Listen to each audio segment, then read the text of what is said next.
دوستو السلام علیکم ورحمۃ اللہ وبرکاتہ۔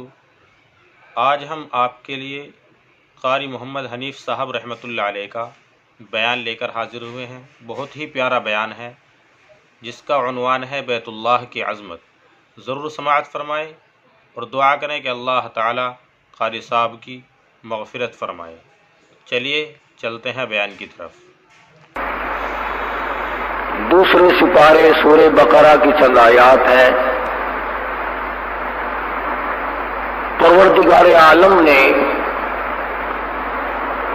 اسلام کے ایک عظیم رکن جس کو حج کے الفاظ سے لوگ پکارتے ہیں اس کا ذکر فرمایا۔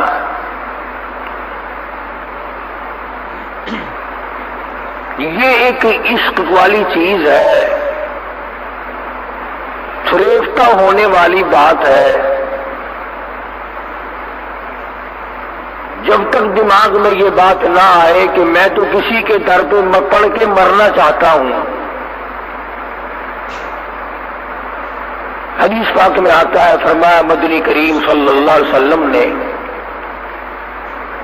جب دربار الہی کی زیارت کی نیت سے آدمی گھر سے نکلتا ہے، حق سبحانہ و تعالی و تقدس نے فرمایا اپنے گھر سے نکلتے ہی وہ میرا مہمان بن جاتا ہے، میں خدا اس کا میزبان ہوتا ہوں۔ یوں فرمایا مدنی کریم صلی اللہ علیہ وسلم نے کہ اگر آدمی گھر سے نکلنے کے بعد سفر حج میں فوت ہو جائے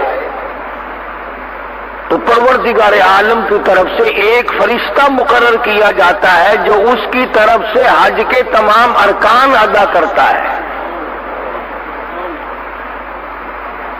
آدمی کی کہاں مجال ہے، کہاں جرت ہے کہ اس قسم کے ارکان ادا کرے جو فرشتہ کر سکتا ہے۔ فرشتے کو پیشاب کی حاجت نہیں، پخانے کی حاجت نہیں، نیند کا غلبہ نہیں، بھوک نہیں، وہ تو ہر وقت سراپا عبادت میں رہتے ہیں۔ کتنا بڑا انعام ہے کہ اگر تو نکلنے کے بعد ارادہ تیرا میرے دربار کا ہو، میرے گھر کی زیارت کا ہو، طواف کا ہو، عشق لے کر کے نکلا ہو، اگر تو موت کے لقمے میں چلا گیا تو تیری طرف سے میں ایک فرشتہ کھڑا کر کے سارے ارکان ادا کراؤں گا۔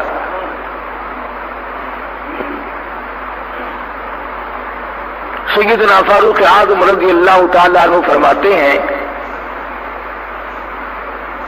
کہ ایک قوم کو دیکھا جو بیت اللہ کا طواف کر رہی تھی، تو ان سے پوچھا تم کہاں سے آئے؟ کہ یمن سے۔ تمہاری غرض کیا ہے؟ کہ صرف حج، کوئی کاروبار تو نہیں؟ کہا نہیں۔ تو فاروق اعظم رضی اللہ تعالیٰ عنہ فرماتے ہیں کہ پھر میں نے ان کو یہ حدیث شریف سنائی کہ حضور صلی اللہ علیہ وسلم نے فرمایا کہ جس نے اخلاص کے ساتھ اللہ کے گھر کا طواف کیا، اللہ پاک کے نبی نے فرمایا کہ پھر اس کے لیے جنت کے سوا اور کوئی بدلہ نہیں۔ اور ایک حدیث کا جملہ ہے، رجا یومن کولدتہ امہ، آدمی ایسا لوٹتا ہے بیت اللہ سے جیسے ماں کے پیٹ سے آج پیدا ہوا۔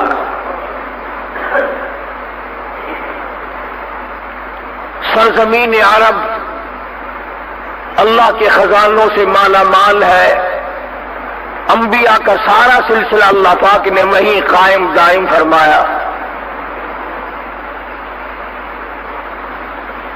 پروردگار عالم نے بیت اللہ شریف کی بنیاد رکھنے کے لیے بھی ایک اللہ نے اپنے نبی، اپنے خلیل کا انتخاب فرمایا۔ ساری دنیا کی زمین اس زمین کے صدقے میں پیدا ہوئی۔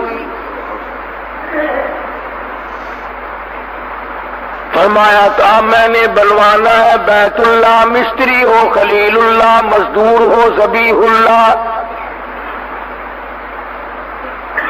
سیدنا ابراہیم علیہ السلام نے بیت اللہ کی تعمیر کی،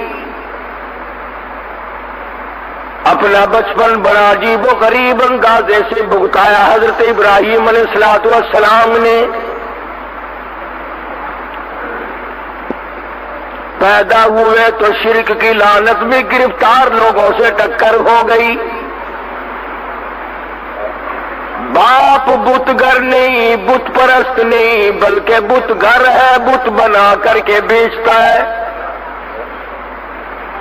اندازہ لگائیں کہ کسی زمانے میں خداؤں کا کاروبار بھی ہوتا رہا ہے.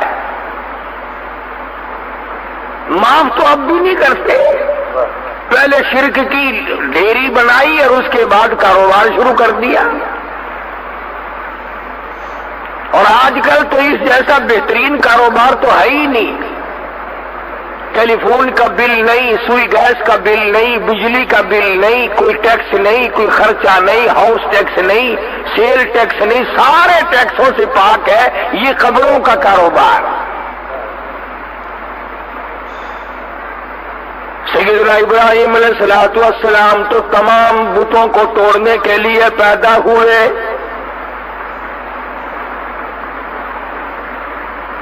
بت خانہ بنا رکھا، بے شمار بڑا لوگوں نے پوجا کرتے ہیں، نظر نیاز لگاتے ہیں. حضرت ابراہیم علیہ السلام بڑے پریشان ہیں، ان لوگوں نے کیا حرکتیں کی. اس وحدہ لا شریک کا دربار چھوڑ کر، مالک کائنات کا دروازہ چھوڑ کر، جس نے زمین و آسمان پیدا کیا، ذرے ذرے کا خالق وہ، قطرے قطرے کا مالک وہ، ایک ایک پتے کا پالن ہار اور رب وہ، اسے چھوڑ کر کدھر کو لوگ جا رہے. سیدنا ابراہیم علیہ السلام کی جوانی کا زمانہ ہے. لوگ میلے کی طرف نکل گئے. حضرت ابراہیم علیہ السلام کو موقع ملا بتوں میں جا گھسے کلاڑا لے کر. کسی کا ناک کاٹا، کسی کا کان کاٹا، کسی کا پیر کاٹا، کسی کا سر اڑا دیا. سب سے بڑے بت کے کندھے پر کلاڑا رکھ کر نکل آئے. واپس آئی قوم، بتوں کا برا حال ہے. فرمایا وَلَقَدْ آتَيْنَا إِبْرَاهِيمَ رُشْدَهُ مِنْ قَبْلُ وَكُنَّا بِهِ عَالِمِينَ.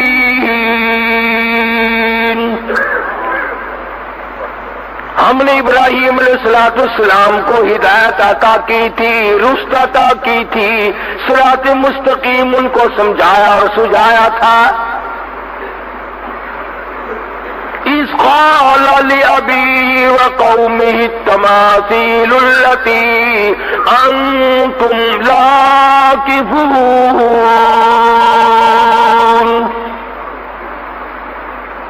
بڑے بڑے بت بنایا کرتے تھے، بڑے بڑے چیکنے، بڑے بڑے اعلیٰ درجے کے خوبصورت تراش کر چھیل کر کے بت بنا کر خدا کا نام دیا کرتے تھے. بڑا عجیب زمانہ ہے. ابراہیم علیہ السلام کے زمانے کے لوگ اگر پتھروں کے تراش کر خدا بنائیں تو کافر. آج مسلمان اعلیٰ درجے کی قبر بنا کر سجدے کیا کرے، طواف کیا کرے، رات دن چاٹا کرے، اسلام میں کوئی فرق نہیں آتا.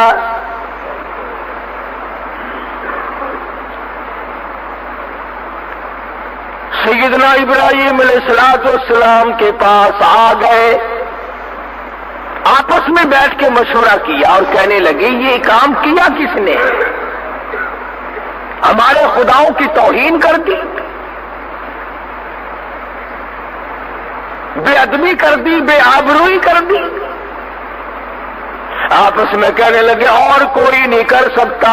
ایک نوجوان ہے، قالوا سمعنا فتى يذكرهم يقال له ابراہیم.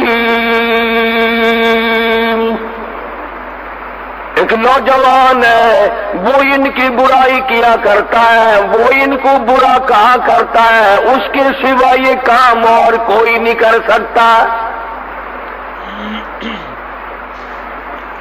ساری قوم اکٹھی ہو کر کے آ گئی۔ قالوا انت فعلت هذا بآلهتنا یا ابراہیم،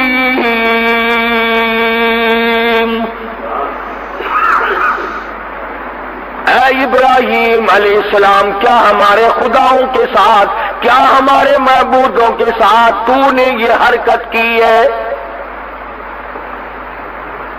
قرآن کریم ہے، کوئی قصے کہانیوں کی کتاب نہیں۔ اے کاش آج کے مسلمان کو قرآن کریم دیکھنے کی، سمجھنے کی توفیق ہو جائے، ساری دنیا اور دین کے مسئلے حل ہو جائیں۔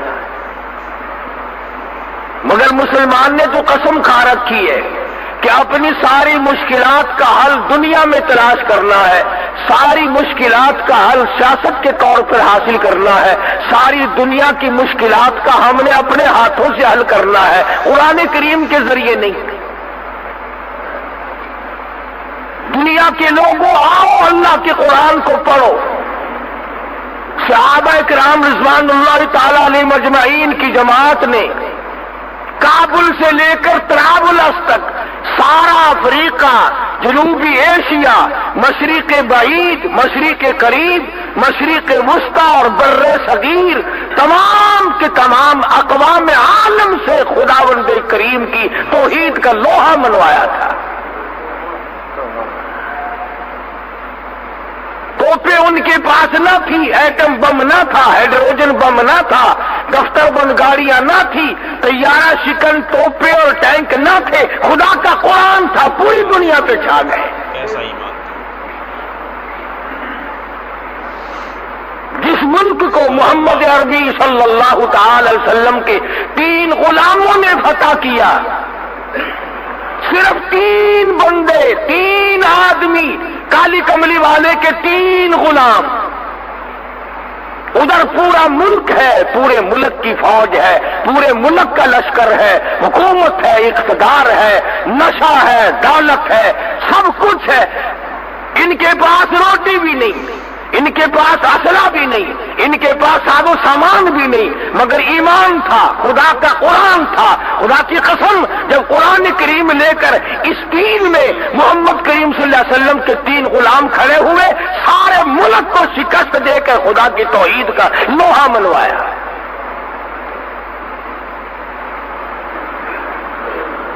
آج پریس ہے، اخبار ہے، ریڈیو ہے، ٹیلی ویژن ہے، پروگرام ہے، کہنا سننا ہے، چلنا پھرنا ہے، مگر قرآن کریم مردوں کے لیے تاک میں بند کر کے رکھ دیا۔ میں کہتا ہوں تمہیں مرے ہوئوں کو بھی کوئی قرآن پڑھنے والا نہ ملے گا۔ جب سارے چھوڑ دو گے، باپ مرے گا تیرا، قرآن دوسرا کیوں پڑھے گا کوئی؟ کوئی ٹھیکہ اٹھا رکھا کسی نے؟ تو ایسی صورت میں مسلمان جب تک اللہ کے قرآن کو اپنے پاس رکھتا ہے تو تائید عزتی اس کی شامل حال رہتی ہے، اور جب وہ قرآن کریم کو ٹھکرا دیتا ہے، چھوڑ دیتا ہے، تو بات ختم ہو جاتی ہے۔ سیدنا ابراہیم علیہ السلام کی ایک ذات، آج ہم تو کہہ دیتے ہیں کہ ہم تو تھوڑے ہیں، ہم تو اکیلے ہیں، کیا کریں؟ خلیل اللہ کی ایک ذات ہے، اکیلے ہیں، ڈر نہیں، خوف نہیں، حزن نہیں، ملال نہیں، پریشانی نہیں، گھبراہٹ نہیں، رانا نکال دیا خداؤں کا۔ آ گئے وہ لوگ، آ کے کہنے لگے قالوا انت فعلت هذا بآلهتنا یا ابراہیم، اے ابراہیم علیہ السلام سچ بتا، یہ خداؤں کو لنگڑے للے کس نے بنایا؟ ان کے ناک کس نے کاٹے؟ کان کس نے کاٹے؟ قالوا سمعنا فتى يذكرهم يقال له ابراہیم.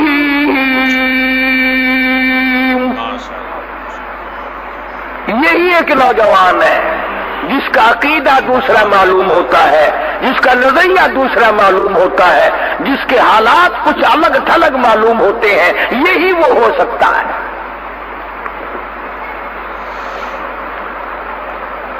تبھی تو اللہ پاک کو پیار آیا. میرے خلیل، تو نے اکیلے نے مار کھائی ہے، میں اپنے گھر کی تعمیر تجھ سے تیرے ان ہاتھوں سے نہ کراؤں جن ہاتھوں سے تو میرے خدا، مجھ خدا کے مقابلے میں بنائے ہوئے بتوں کو توڑا کرتا ہے. جن ہاتھوں سے تو نے شرک کے اڈے مٹائے، جن ہاتھوں سے تو نے بت خانے توڑے، بتوں کے ناک کان توڑے، میرے خلیل، انہی ہاتھوں سے میں اپنے بیت اللہ کی تجھ سے تعمیر کراؤں. یہ تیرے ہاتھ بڑے بابرکت ہیں.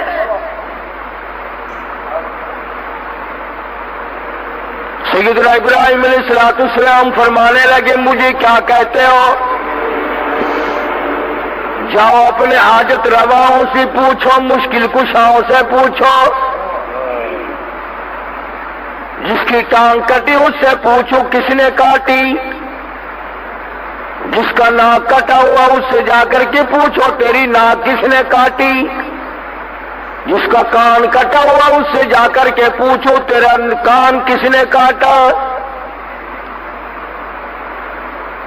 قالوا فأتوا به على أعين الناس لعلهم يشهدون. ابراہیم علیہ السلام نے صاف کہہ دیا، تمہیں بیٹے دے سکتے ہیں، خود نہیں بتا سکتے کہ مارا کس نے ہے. ساری دنیا میں بارش برسانے پہ قادر ہے اور تمہیں نہیں بتا سکتے کہ ہمارا رگڑا کس نے نکالا ہے. تمہیں دشمنوں پہ فتح دینے پہ قادر ہے، تمہارے دشمنوں کو مٹانے پہ قادر ہے، بارش برسانے پہ قادر ہے، اولاد دینے پہ قادر ہے، تمہیں بیماری دے کر دور کر دینے پہ قدرت رکھتے ہیں، تو خود نہیں بتا سکتے کہ ناک کان کس نے کاٹا ہے.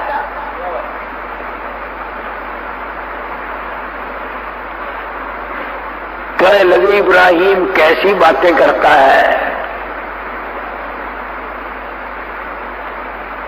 یہ کوئی بولنا جانتے ہیں؟ یہ تو بولنا ہی نہیں کرتے. لگا اچھا یہ آئے کہاں سے ہے کہ ہم نے بنائے؟ چھینیوں سے، ہتھیاروں سے چھول کر تراش کر ہم نے بنائے. فرمایا ظالموں، جن کو تم بناؤ چھینیوں اور لوہوں سے تراش کر چھین کر جن کو تم بناؤ، جن کو تمہارے ہاتھوں نے بنایا ہو وہ تمہارے خدا ہو سکتے ہیں؟ اور سمجھو اگر اس زمانے کے پتھروں کے بنے ہوئے خدا، ہاتھوں کے بنائے ہوئے خدا مشکل کشا نہیں ہو سکتے، تو آج کا کوئی ولی جس کو اپنے ہاتھوں سے قبر میں دفن کیا ہو وہ مشکل کشا کیسے ہو سکتا ہے؟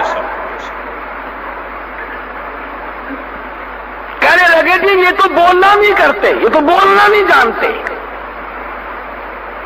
حضرت ابراہیم علیہ السلام کو موقع مل گیا. قال افتعبدون من دون اللہ ما لا ينفعكم ولا يضركم. آؤ ادھر میری بات سنو، جو نفع نقصان کا مالک نہیں، جو اپنا نفع نقصان نہیں بتا سکتے، وہ تمہارے معبود کیسے بن سکتے ہیں؟ کب تمہاری حاجت روائی کریں گے؟ کب تمہاری مشکل کشائی کریں گے؟ کب بگڑیاں لوگوں کی بنائیں گے؟ اور کب وہ لوگوں کی مصیبتیں دور کرنے پہ قادر ہوں گے جب خود بتا نہیں سکتے کہ یہ کام کیا کس نے ہے؟ ابراہیم علیہ السلام نے ساروں کو اکٹھا کیا اور ساتھ لے جا کر بت خانے پہ کھڑا کر دیا اور فرمایا کلاڑا اسے اس کے کندھے پہ رکھا ہے، بڑا گرو گھنٹا لیے ہے، اس سے تو پوچھ لو، اس سے پوچھو کہ یہ کام کیے کس نے؟ ترجمہ کر رہا ہوں قرآن کریم کی آیتوں کا، تمہارا کیا بگڑتا ہے؟ تم تو کہہ دو کہ آج تو کھردری باتیں کر رہا تھا۔ کھردری باتیں میں نہیں کرتا، خدا کرتا ہے، اور کون نہیں کرتا۔ دنیا کا کوئی صدر دوسرا صدر ماننے کو تیار نہیں، تو خدا دوسرا خدا کیسے مان لے گا؟ تم تو اتنی غیرت مند، اپنی بیوی کی طرف کسی کو آنکھ اٹھا کے نہیں دیکھنے دیتے، اور اللہ تعالیٰ جس نے غیرت کو پیدا کیا ہے وہ نہیں چاہتا کہ بندہ میرا ہو جھکے کسی اور کے سامنے۔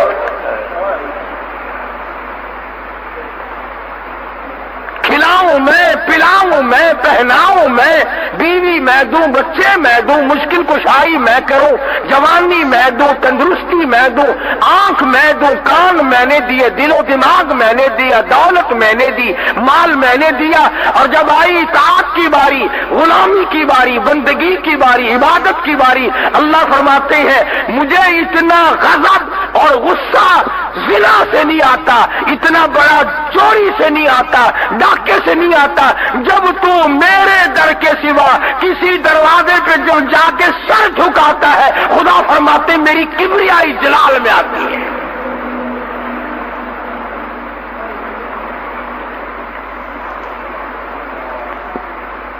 سارے فلسطین والے جل گئے، کہنے لگے قالوا حرقوه وانصروا آلهتكم ان کنتم فاعلین۔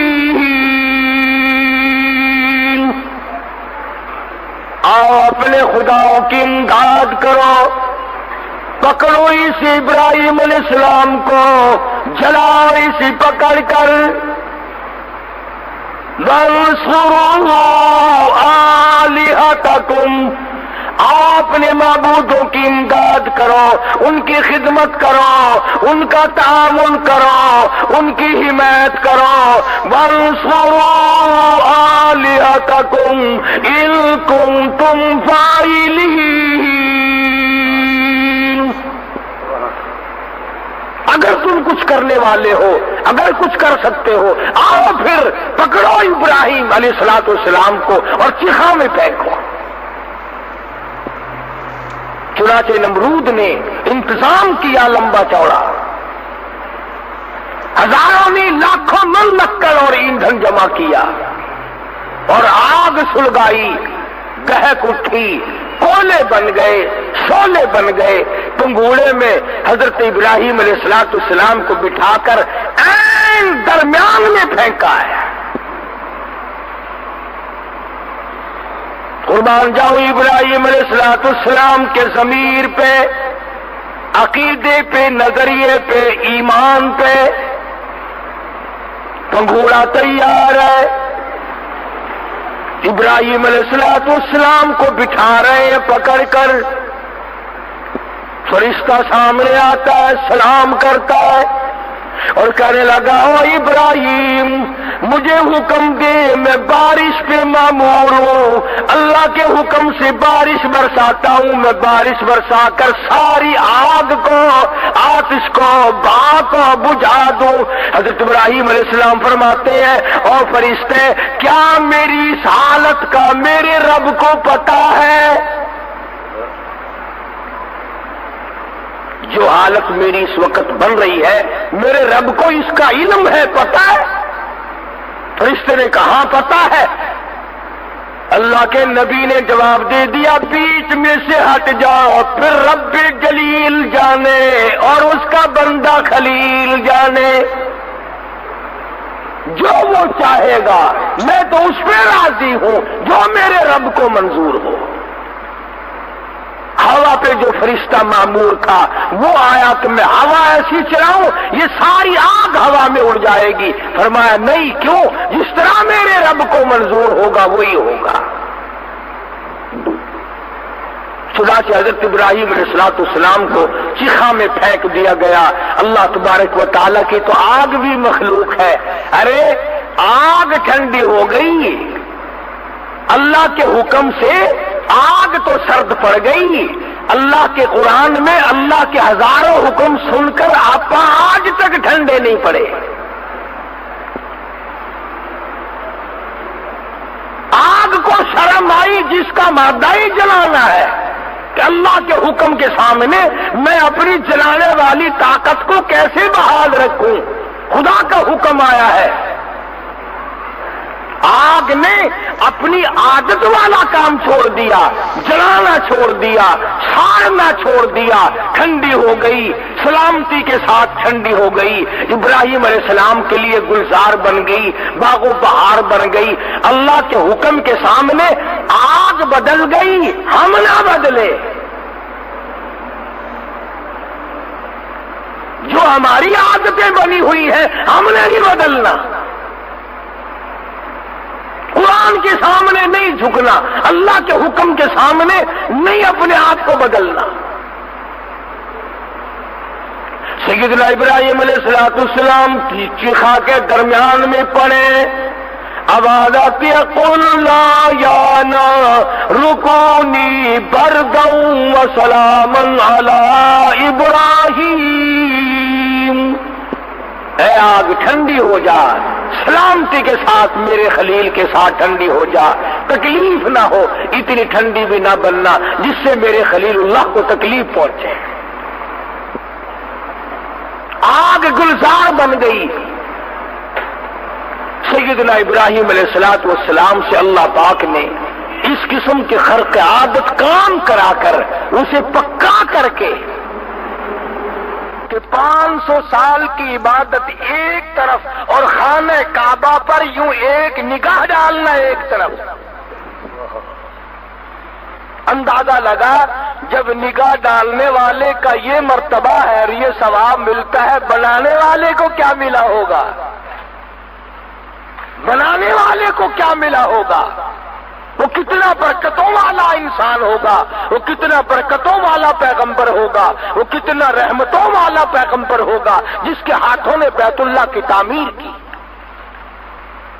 سیدنا ابراہیم علیہ السلام مستری کا کام کرتے ہیں اور بیٹا ذبیح اللہ اسماعیل علیہ السلام مزدوری کا کام کرتے ہیں. بن رہا ہے بیت اللہ, بنا رہا ہے خلیل اللہ, اور کارار اینٹ پکڑا رہا ہے ذبیح اللہ. مستری بھی نبی, مزدوری کا کام کرنے والا بھی نبی. اللہ پاک کا گھر مکمل کر دیا. فرمایا ان اول بیت وضع للناس للذی ببکۃ مبارکا وہدی للعالمین. قرۂ ارض پہ سب سے پہلا گھر اللہ پاک جل شانہ نے سب سے پہلے اپنا گھر بنوایا. اور جب اس گھر کی تعمیر مکمل ہو گئی تو حضرت ابراہیم علیہ السلام نے اپنا خاندان بلایا. اسماعیل علیہ السلام کو بلایا, حضرت مائی ہاجرہ کو بلایا, حضرت مائی سارہ کو بلایا اور بلا کر دعا مانگی ہے. دعا مانگی ہے, الہ العالمین. دعا ابراہیم علیہ السلام کی آمین ہے, حضرت اسماعیل علیہ السلام کی, حضرت ہاجرہ کی آمین ہے, حضرت مائی سارہ کی آمین آمین ہے. ابراہیم علیہ السلام نے دعا مانگی, الہی جو اس کی طرف منہ کر کے عبادت کرے, جو اس کی زیارت کو آئے, جو اس گھر کا طواف کرے, بوڑھے آدمی, بوڑھی عمر کا, بڑی عمر کا آدمی, جو بھی حج کرنے آئے, طواف کرے, الہ العالمین میں پیش کی دعا کرتا ہوں اس کے سارے گناہوں کو معاف فرما. حاجی حج کرنے آج چلا ہے, دعا ہزاروں لاکھوں برس پہلے ہو گئی. فرما فرمایا بڑی عمر کا جو بھی آئے، طواف کے ارادے سے آئے، زیارت کے ارادے سے آئے، حرم محترم میں آئے، حج کا پروگرام بنا کر آئے، میں خلیل اللہ دعا کرتا ہوں الہی اس کے گناہوں کو معاف فرما۔ سارے خاندان نے آمین کہی۔ پھر حضرت اسماعیل علیہ السلام کو حکم دیا حضرت ابراہیم علیہ السلام نے کہ تم بھی دعا مانگو۔ حضرت اسماعیل علیہ السلام نے دعا مانگی، الہی جو بھی اس گھر کی طرف منہ کر کے نماز ادا کرے، اس گھر کا طواف کرنے آئے، اس گھر کی زیارت کرے، اس کا احترام کرے، یا اللہ جو جوان آئے، جوان عمر کا آدمی جو بھی آئے، میں پیشگی دعا کرتا ہوں اس کے سارے گناہوں کو معاف فرما دے۔ دونوں باپ بیٹوں، پیغمبروں نے، نبیوں نے دعا کر دی۔ حضرت ہاجرہ کو حکم دیا حضرت ابراہیم علیہ السلام نے کہ تم بھی دعا کرو۔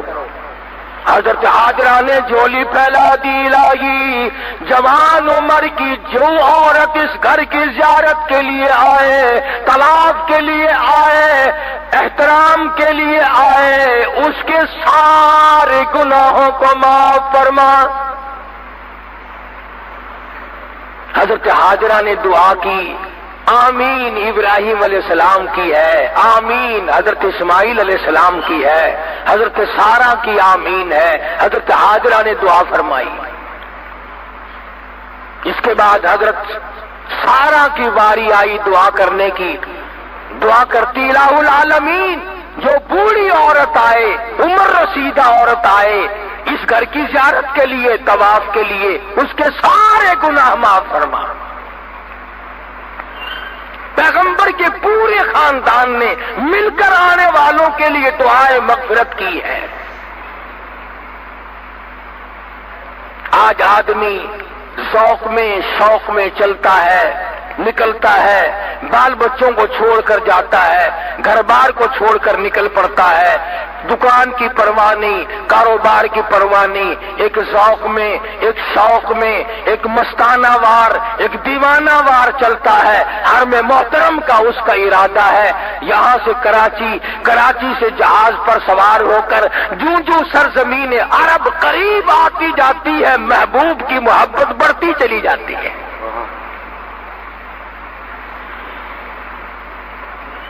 چنانچہ کسی ملک میں جاؤ، آدمی پریشان ہوتا ہے، امریکہ میں آیا ہوں، کہاں جاؤں گا، کدھر کو جاؤں گا، یورپ میں جاؤ، افریقہ میں جاؤ، کسی ملک میں بھی جاؤ، یہ خاصہ ہے، سرزمین عرب پہ قدم رکھتے ہی دل مطمئن ہو جاتا ہے، میں دوسروں کے یہاں نہیں، اپنوں کے یہاں آیا ہوں۔ اور ادھر دل میں یہ بات آتی ہے، ایسا معلوم ہوتا ہے کہ خدا بند کریم آواز دے رہے ہیں، گھبرا نہ، آ جا، یہ بیت اللہ بھی میرا، تو بھی میرا، یہ زمین بھی میری، یہ آسمان بھی میرا، گھبراتا کیوں ہے، اور تیرا میزبان میں ہوں، ادھر آ۔ فرما دیا میرے دربار میں آنے کے لیے کچھ شرطیں بناؤ، خبردار اگر کوئی زینت والا کپڑا پہن کر آیا، بادشاہ تخت و تاج اتار کے آؤ،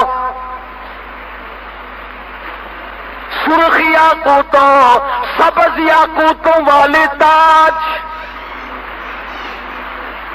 سونے کی لڑیوں والے تاج، چاندی اور ہیرے کے لگے ہوئے تاج اتار کے آ، میرا در ہو تیرا سر ہو، ننگا سر کر کے لاؤ، خبردار سر پہ کچھ نہیں، بادشاہ ننگے سر آؤ، وزیروں ننگے سر آؤ، گورنروں ننگے سر آؤ، ذمہ داروں، سرمایہ داروں، بڑے بڑے حسن و جمال کے پیکروں، مردوں، تمام کے تمام ننگے سر آؤ۔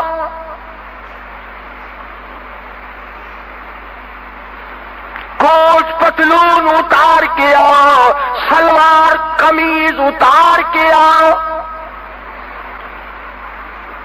تم نے جو اپنے اپنے ملک کے مطابق فیشن بنا رکھے ہیں، ان سارے فیشنوں کو اتار کر میرے یہاں تو ایک ہی فیشن ہے، میرے بندے تیرا سر ہو میرا در ہو، تیرا دل ہو میرا گھر ہو،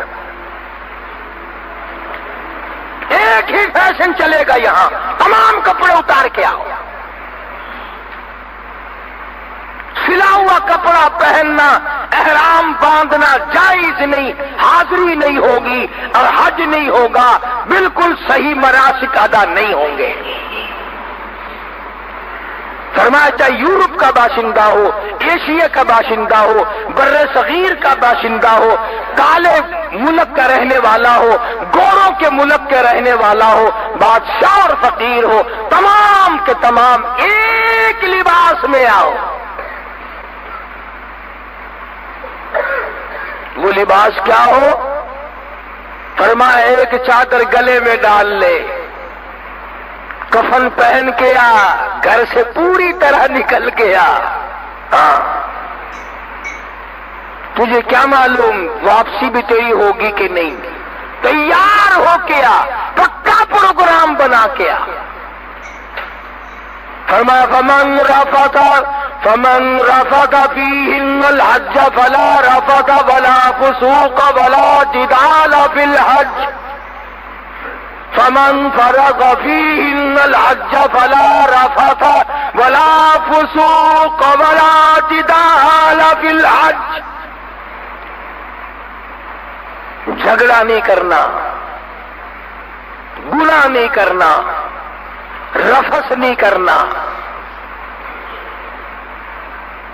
رفث کے معنوں میں زینت بھی ہے، زیب و زینت تم نے نہیں کرنی، خوشبو لگا کر میرے دربار میں مت آؤ، یہ جینٹل مین نہیں، اپنے گھر چلاؤ۔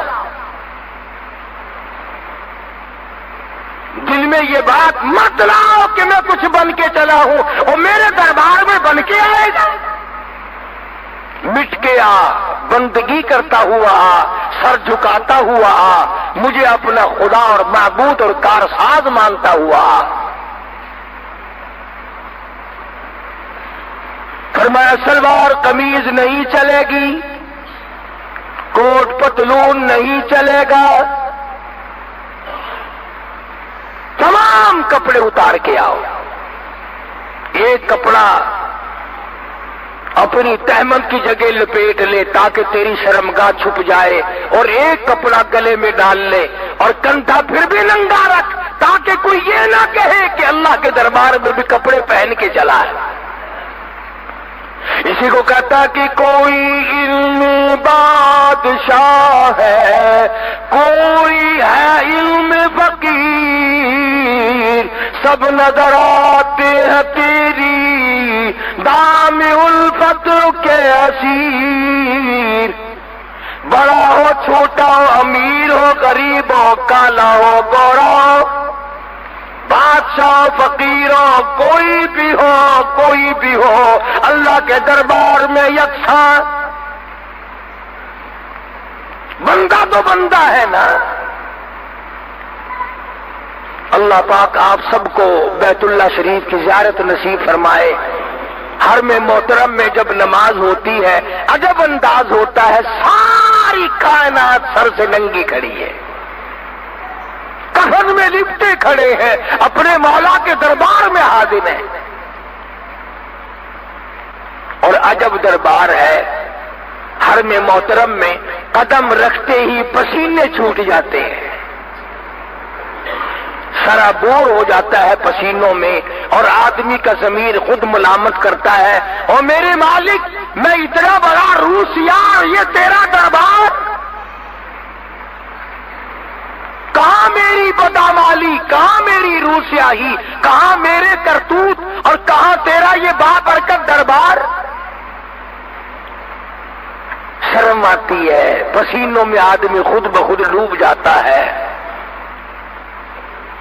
حرم محترم کے اندر جاتا ہے، بیت اللہ پہ نگاہ پڑتی ہے،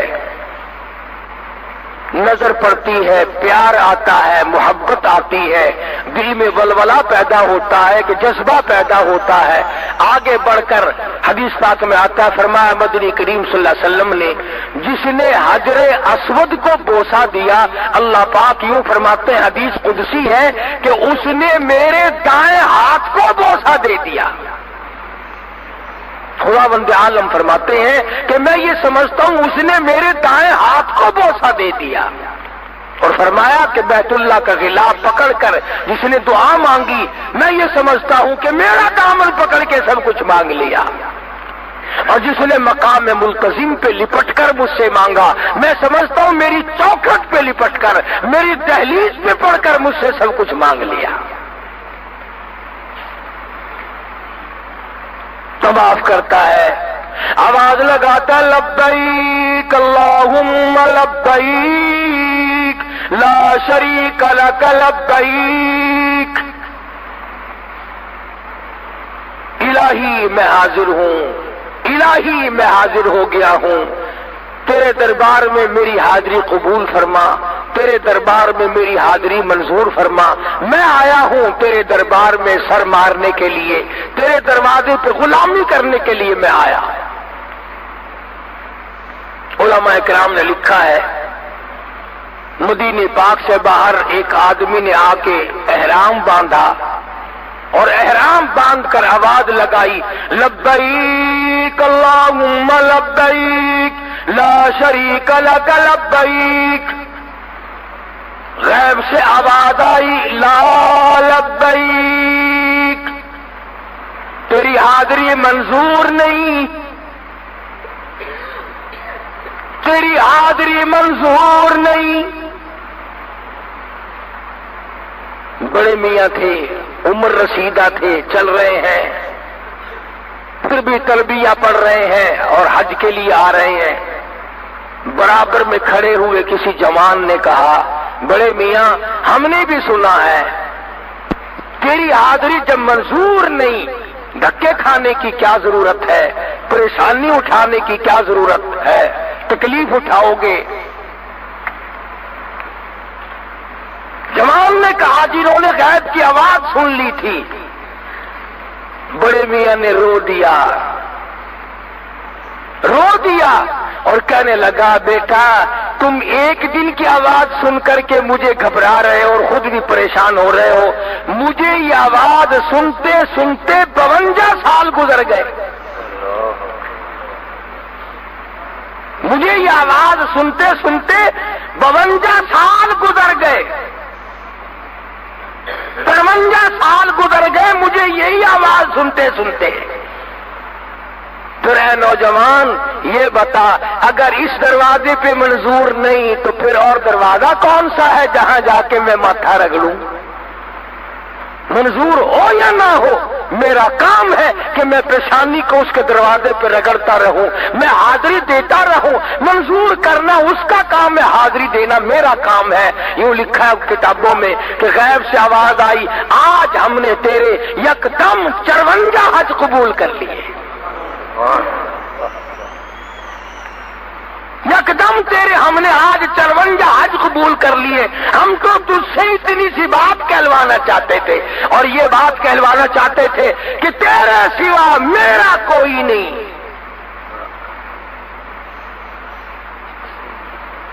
اگر معمولی صاحب کو کسی کو قرضہ لینا ہو تو پہلے جا کر کے یہ ٹھوکر مارتے ہیں، ایمان نال یار اساں تو کہیں کو لوگ نہیں کوئی ٹکا پیسہ گدا ہے کہیں نہیں، جدو لوڑ پوندی ہے اساں دے ساڈا یار ہے پیا، ساڈا رشتہ دار ہے پیا، اساں تو تیرے کول آویں ہوں نہ دے تیری مرضی، اساں بے بوہے تے کہیں گئے ہی کوئی نہیں۔ ان کو راضی کرن واسطے بے بوہے دی تردید پہ تھیندی ہے۔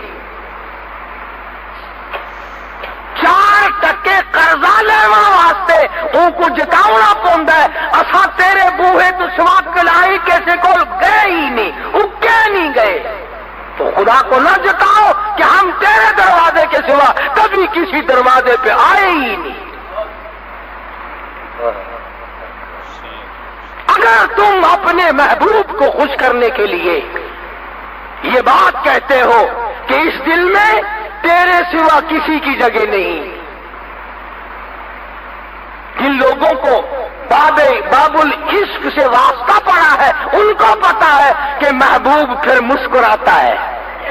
یوں کہو نا اصا تیرے سوا کہ کچھ جان نہیں کہیں گے. این دل دے وچ کوئی جاتی پا ہی نہیں سکتا تیرے سوا. یہ دل تیرے واسطے ہے. وہ بادشاہ ہزار پائی آوے، ہزار حسینہ آوے، ہزار فلانی آوے، میں ایمان نال تیرے سوا کہیں کو دیکھن کی تے تیار نہیں، کہیں دے منہ دے اتے تھوکن کی تے تیار نہیں. جڑ ویلے ہوئے گلا ماردا ہے نا محبوب کو ول مسکراندا دیکھو خوش تھیندے. ہاں ہاں میرے اتے قربان ہے، میرے اتے نثار ہے. حالانکہ ہے سارا مطلب اگر ایک مٹی کا بنا ہوا محبوب اس بات سے راضی ہوتا ہے کہ تیرے سوا میں کسی کو نہیں چاہتا تو وہ زمین و آسمان کا مالک راضی نہیں ہوگا جب بندہ کہتا ہے او میرے مالک تیرے سوا میرا کوئی نہیں. بلکہ میں یہ کہوں گا کہ حج تو ہے ہی تعلیم اس بات کی کہ در میرا ہو، سر تیرا ہو، دل تیرا ہو، گھر میرا ہو. قدم قدم پہ یہی تعلیم ہے. لبیک اللہم لبیک لا شریک لک لبیک. تمام کے تمام حاجیوں کو یہی تلبیہ پڑھنا پڑتا ہے.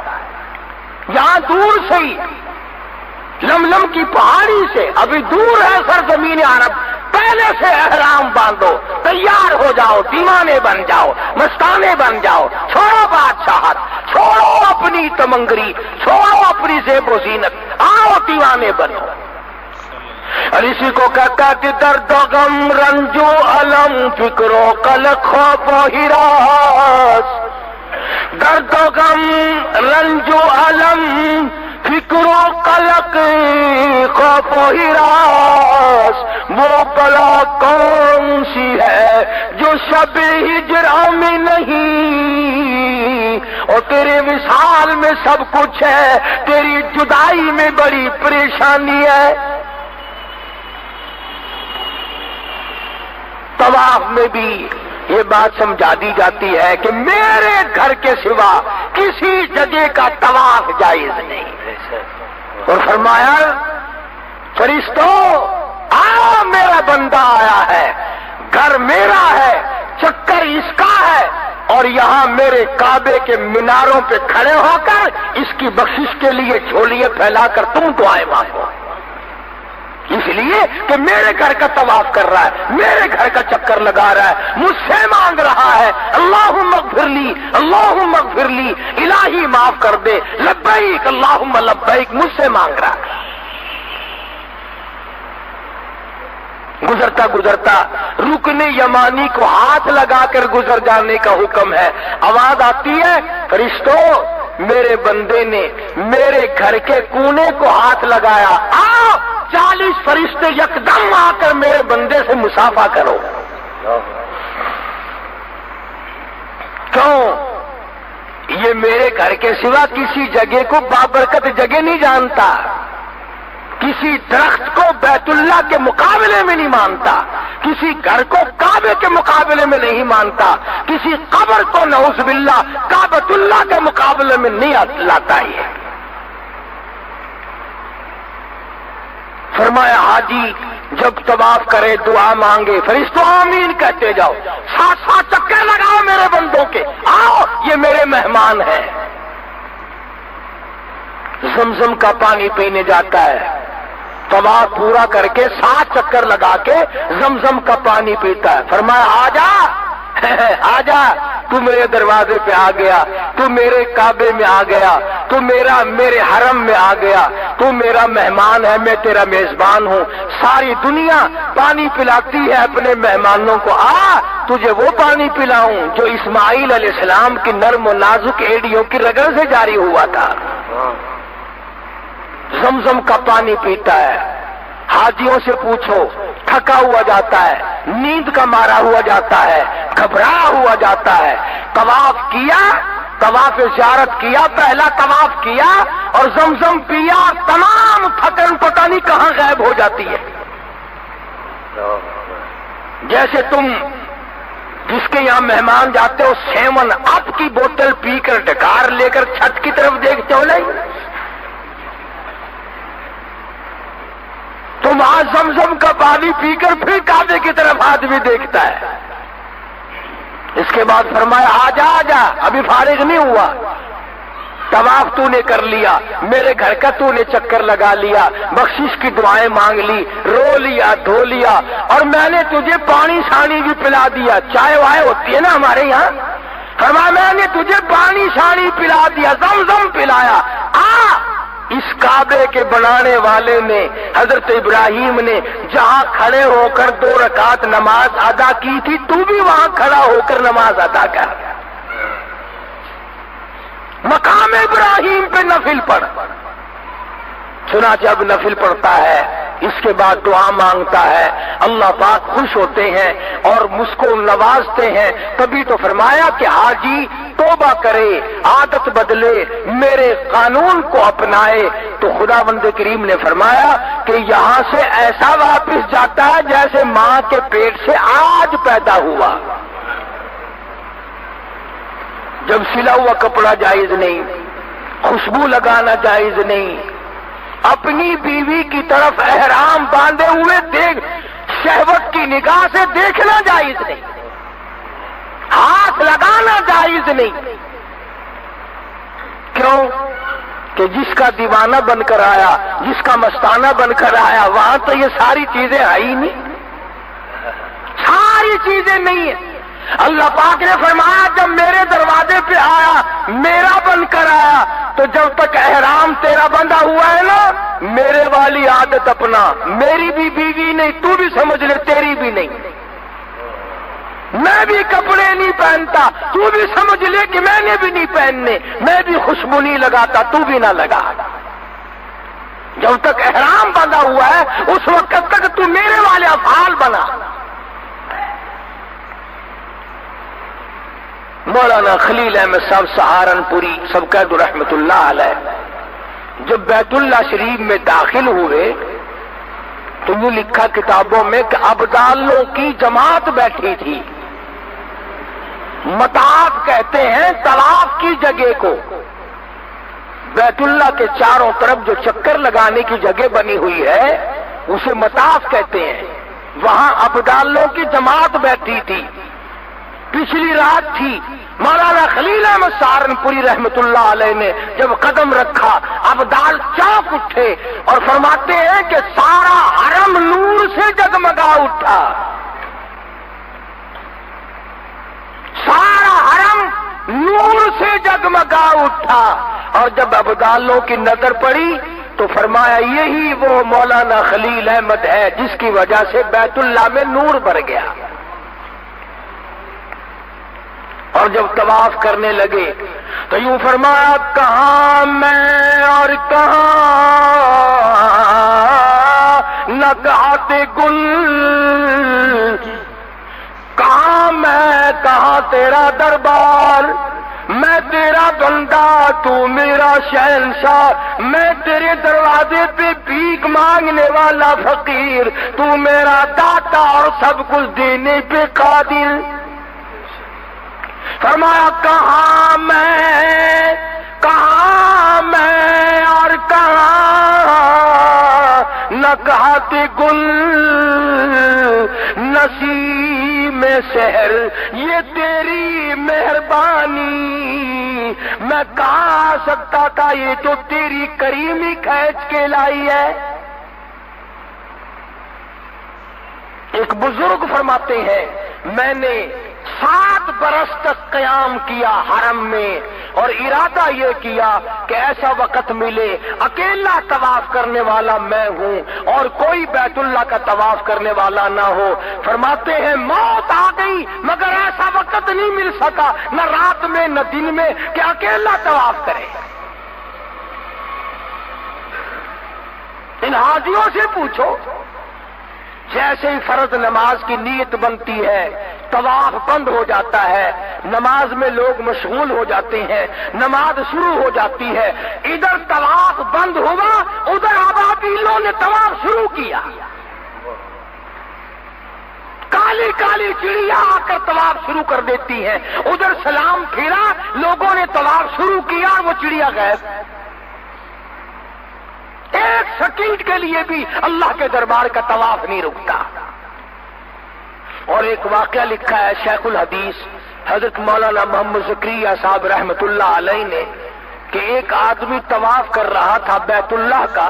طواف کرتے کرتے عورتیں بھی کرتی ہیں طواف، مرد بھی کرتے ہیں. ایک عورت نے زیور پہن رکھا تھا، پازیب پہن رکھی تھی، چھنک چھنک کی آواز آتی تھی. اس اللہ والے کے دل میں آیا یہ دیکھوں یہ چھنکار والی عورت کتنی خوبصورت ہوگی. یوں جو نظر کی، یوں لکھا ہے بیت اللہ کی دیوار میں سے ایک ہاتھ نکلا، ایسا تھپڑ مارا ہاتھ باہر نکل کے جا کے پڑی. اور آواز آئی طواف میرا دیدار غیر کا، طواف میرے گھر کا دیدار غیر کا. آنکھ باہر نکالتی. پتا چلا اللہ تعالیٰ غیرت کے پیدا کرنے والا ہے، غیور ہے، سار ہے سب سے زیادہ. ارے کو تعالیٰ صحیح ارکان ادا کرنے کی توفیق عطا فرمائے.